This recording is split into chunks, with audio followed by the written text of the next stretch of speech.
If you want to add an event to calendar on OnePlus 15R, you can, for example, go to the app drawer and search for the calendar app. There we go.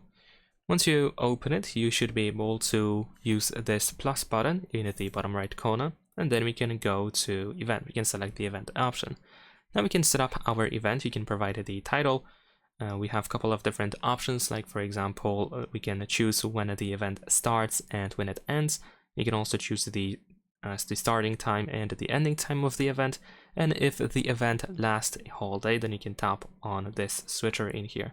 You can also choose the region or time zone and whether the event repeats itself or not.